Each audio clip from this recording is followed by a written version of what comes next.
Sam Hildebrand was not the kind of man you invited over for supper on Sundays, unless, of course, you had either a death wish or an odd interest in having your house burned down.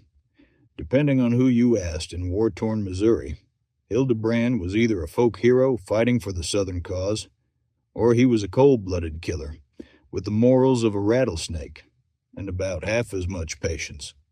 Confederate sympathizers compared him to a Rob Roy, noble outlaw and defender of his people. Yankees said he was just a murderer in a butternut coat. And the truth? Well, like a lot of Civil War characters, it depends on where you're standing when the bullets start flying. He came into the world as Samuel S. Hildebrand on January 6th, 1836, in the Big River country of St. Francois County, Missouri. He was the fifth of 10 children born into a family that knew the value of hard work and stubborn independence. His parents, George Hildebrand and Rebecca McKee Hildebrand, were farmers, self-reliant people who had carved out a comfortable life from the rocky Missouri soil. By frontier standards, they were doing more than just scraping by. The Hildebrand farm was well-tended, the land fertile, and the family's 2-story stone house, still standing today, was considered a mark of prosperity in those parts. And prosperity, then as now, didn't just draw admiration. It also drew envy, and envy had a way of turning into something sharper. Among certain neighbors, the Hildebrands' good fortune and prime land sparked resentments that smoldered for years before the first shots of the Civil War were ever fired. Sam's formal education ended almost as soon as it began.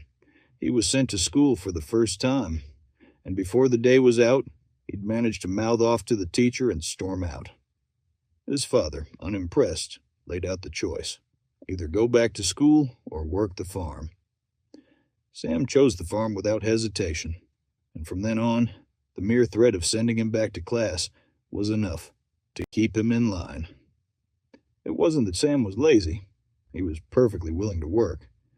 But sitting still in a schoolhouse listening to lessons he had no interest in was not his idea of a useful day. That one decision set the tone for the rest of his life. Sam would live on his own terms, even if it meant crossing just about anybody. By the age of 19, Sam had married Margaret Hampton, a young woman from a local family, and built a home near the family farm. The Hildebrands were now more than a large extended clan. They were a small community unto themselves. Sam and Margaret started having children in quick succession, 6 in all, and Sam settled into the life of a farmer. On the surface, it was the picture of stability: a working man, his wife, his children, and his land. But beneath that picture-perfect rural life, old frictions with neighbors were already shaping the events to come. Part of it had to do with the way the Hildebrands raised their hogs. Like many in rural Missouri, they let their animals roam the woods to forage, marking them so they could be claimed when needed. For years, this system worked fine. But when new settlers arrived, they began laying claim to hogs that the Hildebrands considered theirs. Disputes turned ugly, fistfights broke out, lawsuits were filed, and the family's name started to get dragged through the mud. Some locals went so far as to brand the Hildebrands hog thieves, a label Sam and his kin flatly rejected. Still, reputations once tarnished are hard to clean, and the animosity hung in the air, like the humidity on a Missouri summer day. When the Civil War erupted in 1861, Missouri became one of the most divided places in the country. Technically loyal to the Union, the state was split almost evenly between northern and southern sympathies, and in rural areas like St. Francois County, neutral was not a safe position to take. Neighbors who'd shared Sunday dinners were now on opposite sides, and accusations of treason or disloyalty could be enough to get a man killed. In southeastern Missouri, pro-Southern men often stole horses to sell to the Confederate Army, a risky but lucrative way to aid the cause. It was in this climate that Sam's troubles took a darker turn. Late in 1861, a cousin approached him with a proposition: a simple horse swap. Sam agreed, thinking nothing of it. But the new horse he got in the deal turned out to be useless for plowing, so he traded it off to another man. Only later did Sam learn that the horse had been stolen from a Union supporter named Dunwoody. It was the sort of coincidence that, in that time and place, could be fatal. Word got around fast. The Big River Mills Vigilance Committee, a group of staunch pro-Union locals who prided themselves on rooting out Southern sympathizers, seized on the story. This wasn't just any neighborhood watch.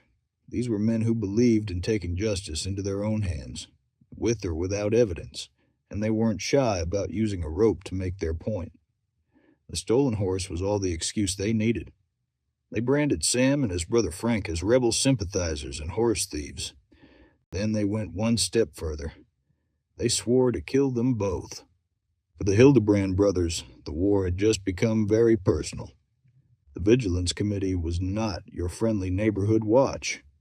These were men like Furman McIlvaine and Joe McGahan, Union loyalists who believed in dealing with the disloyal citizens directly, preferably with a rope or a bullet. Sam and Frank went into hiding, but in the fall of 1861, Frank tried to make peace by joining the Union Home Guard. Instead, he was handed over to the vigilantes, who marched him 5 miles out of town, hanged him without trial, and dumped his body in a 30-foot sinkhole. It lay there for more than a month before anyone found it. When Sam heard the news, any thought of keeping his head down evaporated. He claimed he just wanted to live in peace, but the Vigilance Committee saw to it that peace was no longer an option. They raided his home, wrecked it, and stole what they could carry. In April 1862, 80 Union troops and vigilantes came for him again. He escaped into the woods, but took a bullet in the leg. From his hiding place under a pile of leaves, bleeding and furious, Sam made himself a promise.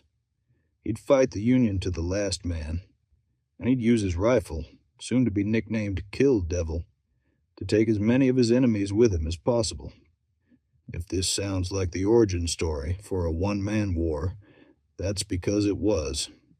Sam slipped across the state line to Arkansas, where he met Confederate Brigadier General M. Jeff Thompson, the Swamp Fox of the Confederacy. Thompson supposedly gave him a major's commission on the spot and told him to take whatever men he could find, fight where and when he pleased, and report back every 6 months. In other words, here's a license to bushwhack. Sam's first target was George Cornetius, the man who'd betrayed him to McIlvaine's militia. After 2 days of stalking, Sam shot him dead and carved a notch into Kill Devil's stock. It was the first of many. Not long after, McIlvaine himself fell to Hildebrand's vengeance, gunned down in his own field. The Union's answer was swift and brutal.